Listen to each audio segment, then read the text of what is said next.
ঘরেই যদি বেকারির মতো পাউরুটি তৈরি করা যায় তাহলে কি আর বেকারি থেকে কিনতে হয়? প্রফেশনাল ভাবে টিপস অ্যান্ড ট্রিক সহ আজকের এই ভিডিওতে থাকছে স্যান্ডউইচ ব্রেড রেসিপি। ঘরে থাকা উপকরণ দিয়ে খুবই ইজিলি এই স্যান্ডউইচ ব্রেডটা আপনারাও তৈরি করে নিতে পারবেন খুবই সহজভাবে। আসসালামু আলাইকুম, welcome back to my channel baking with জান্নাত। আজকের এই ভিডিওটা কিন্তু সম্পূর্ণ স্কিপ না করে দেখতে হবে, তাহলে পারফেক্ট একটি স্যান্ডউইচ ব্রেড আপনারাও তৈরি করে নিতে পারবেন। বাসায় যদি এইরকম স্যান্ডউইচ ব্রেড আপনি তৈরি করতে পারেন, তাহলে আপনার পরিবারের সদস্যরা আপনার প্রশংসা করবে, কারণ কোনো অংশেই বেকারির চাইতে কম হবে না এই স্যান্ডউইচ ব্রেডটা আপনি যদি তৈরি করেন।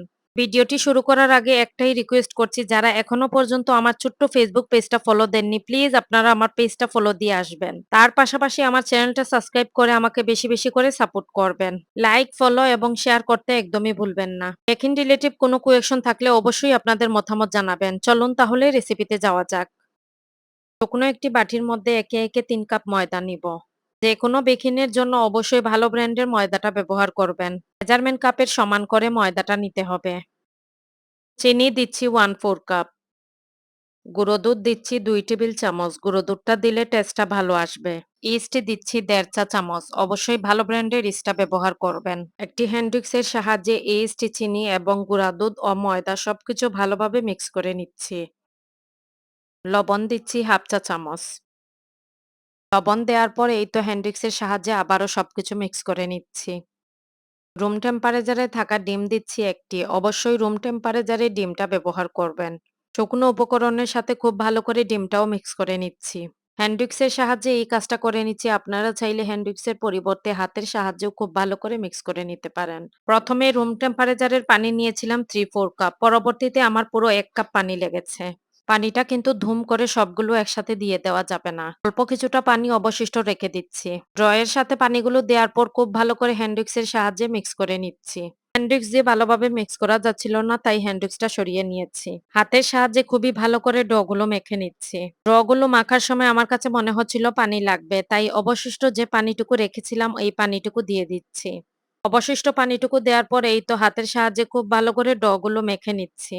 প্রথমে ভেবেছিলাম 3/4 কাপ পানিতে হয়ে যাবে। পরবর্তীতে দেখলাম ডটা কিছুটা শক্ত, শক্ত হয়ে আছে। তাই আরো কিছুটা পানি দিয়েছি। আর এই ডয়ের সাথে কিন্তু পুরোপুরি ১ কাপ পানি যাবে। হাতের সাহায্যে খুব ভালো করে ডটা মেখে নিচ্ছি। আর ব্রেড আইটেমের ডগুলো কিন্তু প্রথমে হাতে খুব বেশি লেগে আসবে। বাটি থেকে ডগুলো নিয়ে টপিং বোর্ডের উপরে রেখে ভিডিওতে দেখা প্রসেস অনুযায়ী ঠিক এইভাবেই কিন্তু ডগুলো মতে নিতে হবে। যেকোনো ব্রেড আইটেমের ডগুলো কিন্তু কিছুটা সময় নিয়ে মতে নিতে হয়। ডগুলো প্রথম মতার সময় হাতে এবং টপিং বোর্ডের মধ্যে খুব বেশি লেগে আসবে। এতে করে কিন্তু চিন্তার কোনোই কারণ নেই, ডটা মতে দেখবেন একসময় ডগুলো স্টিকি হয়ে আসে। স্ক্রিনে হয়তো দেখতেই পাচ্ছেন হাতে ডগুলো নিয়ে আমি উপর থেকে নিচে ফালাচ্ছি। এতে করে কিন্তু আরো বেশি স্টিকি হয়ে যাবে খুব সহজেই। ডটা মতে এক পর্যায়ে যখন ডটা অনেক বেশি স্টিকি হয়ে আসবে, ওই পর্যায়ে তখনই কিন্তু বাটারটা ব্যবহার করব। এখানে ২ টেবিল চামচ বাটার এড করছি। আপনারা চাইলে বাটারের পরিবর্তে সমপরিমাণ তেলও এড করে নিতে পারেন। ডয়ের সাথে বাটারটা একবারে দিচ্ছি না, অল্প অল্প করে বাটার এড করব ডয়ের সাথে, আর ঠিক এইভাবে ডটা মথে নিব। আপনাদের বুঝার সুবিধার্থে এই পর্যায়ে ভিডিওটা কিন্তু আমি একবারেও কাটাকাটি করিনি। আপনাদের হাতের কাছে যদি একান্তই বাটারটা না থাকে তাহলে আপনারা ওই পর্যায়ে তেলটা দিতে পারেন। তবে বাটারটা দিয়ে স্যান্ডউইচ ব্রেডটা তৈরি করলে অনেক সুন্দর একটা স্মেল আসে ব্রেডের মধ্যে। ডয়ের সাথে বাটারটা এড করার পর আস্তে আস্তে কিন্তু ডয়ের মধ্যে স্টিকি একটা ভাব চলে আসবে।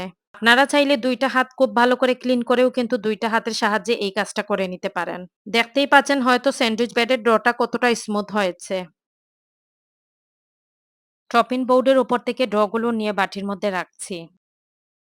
চপিং বোর্ডের মধ্যে কিছুটা ময়দা ছিটিয়ে নিচ্ছি। হাতের সাহায্যে ময়দাগুলো বোর্ডের মধ্যে ছড়িয়ে দিচ্ছি। স্যান্ডউইচ ব্রেডের ডটা চপিং বোর্ডের উপরে নিয়ে বেলনির সাহায্যে বড় করে একটা রুটি বেলে নিচ্ছি। রুটিটা বেলার সময় কিন্তু অবশ্যই লক্ষ্য রাখতে হবে চারপাশটা যেন সমান হয়ে থাকে। রুটিটা বারবার ছোট হয়ে আসবে, এতে করে বেলনিটা চাপ দিয়ে রুটিটা বড় করে নিতে হবে।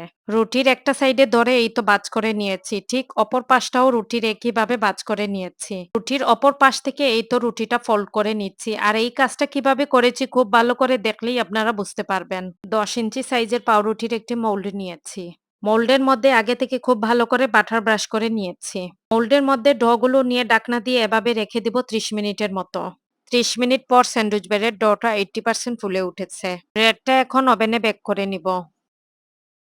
পারফেক্ট ভাবে যদি স্যান্ডউইচ ব্রেডটা তৈরি করতে চান অবশ্যই কিন্তু মোল্ডটা ঢাকনাযুক্ত হতে হবে। আপনারা চাইলে সেম প্রসেসে এভাবেই কিন্তু চুলায় বেক করে নিতে পারেন। স্যান্ডউইচ ব্রেডটা বেক হতে ৩৫ থেকে ৪০ মিনিটের মতো লাগতে পারে। ওভেন থেকে এই তো স্যান্ডউইচ ব্রেডটা বের করে নিয়েছি। মোল্ডের ঢাকনাটা সরিয়ে নিচে হয়তো দেখতেই পাচ্ছেন মাশাআল্লাহ কতটা সুন্দরভাবে কালারটা চলে এসেছে। মোল্ড থেকে ব্রেডটা বের করার সাথে, সাথে আপনাদেরকে ক্যামেরার খুব কাছ থেকে দেখিয়ে দিচ্ছি ব্রেডটা কতটা পারফেক্ট হয়েছে। আপনি বাসায় ব্রেডটা তৈরি করে যদি বলেন বেকারি থেকে এই ব্রেডটা কিনে এনেছেন, তাহলে কিন্তু বিশ্বাস করতে বাধ্য। কারণ বেকারি থেকে কোনো অংশেই কম হবে না আপনার তৈরি করা ব্রেডটা। নামি দামি বেকারির স্যান্ডউইচগুলো হার মানবে। এই রেসিপি ফলো করে আপনি যদি বাসায় তৈরি করতে পারেন স্যান্ডউইচ ব্রেডটা। এই ভিডিওর প্রতিটা স্টেপ টু স্টেপ দেখে বাসায় খুব মনোযোগ দিয়ে ট্রাই করবেন। তাহলে প্রফেশনাল ওয়েতে পারফেক্ট একটা স্যান্ডউইচ বেড আপনারাও তৈরি করতে পারবেন। স্কিনের খুব কাছ থেকে দেখিয়ে দিচ্ছি স্যান্ডউইচ বেডের ভিতরটা কেমন হয়েছে এবং কতটা সফট ও পারফেক্ট ছিল। বাচ্চাদের টিফিনেও এই স্যান্ডউইচ বেডটা দিতে পারেন অথবা সন্ধ্যা চায়ের আড্ডায় এই স্যান্ডউইচ বেডটা থাকলে বেশ জমে যাবে। বরাবরের মতো আবারও একটাই রিকোয়েস্ট করছি, প্লিজ আমার ছোট্ট পেজটা ফলো দিয়ে আসবেন, তার পাশাপাশি আমার চ্যানেলটা সাবস্ক্রাইব করে আমাকে সাপোর্ট করবেন। আজকের মতো এখানেই বিদায় নিচ্ছি। আল্লাহ হাফেজ।